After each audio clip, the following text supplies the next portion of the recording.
સમાચાર વડોદરાથી પ્રાપ્ત થઈ રહ્યા છે। ડભોઈ પંથકમાં 2 દિવસના વિરામ બાદ વરસાદ વરસી રહ્યો છે। ડભોઈ તથા આસપાસના ગામમાં ભારે પવન સાથે વરસાદ।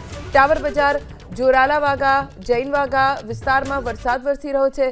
એસટી ડેપો, રાધે કોમ્પ્લેક્સ વિસ્તારમાં પણ વરસાદ છે। ઠાલનગર, કુકડ, જૂની માંગરોળ ગામમાં પવન સાથે વરસાદ વરસ્યો। વડજ અને ચનાવાડા ગામમાં પણ પવન સાથે વરસાદ વરસી રહ્યો છે। હવામાન વિભાગની આગાહી વચ્ચે વડોદરાના કેટલાક વિસ્તારોમાં વરસાદ વરસી રહ્યો છે। ડભોઈ પંથકમાં વરસાદ વરસ્યો। ગ્રામ્ય વિસ્તારોમાં પણ વરસાદ છે। બફારો ખૂબ વધી ગયો હતો। ઠાલનગર, કુકડ, જૂની માંગરોળ ગામમાં તેજ પવન ફૂંકાયો। વડજ અને ચનાવાડા ગામમાં પણ ભારે પવન સાથે ધોધમાર વરસાદ શરૂ થઈ ગયો છે, જેના કારણે વાતાવરણમાં ઠંડક પ્રસરી છે। સમાચાર વડોદરાથી પ્રાપ્ત થઈ રહ્યા છે। ડભોઈ પંથકમાં 2 દિવસના વિરામ બાદ વરસાદ વરસી રહ્યો છે। ડભોઈ તથા આસપાસના ગામમાં ભારે પવન સાથે વરસાદ।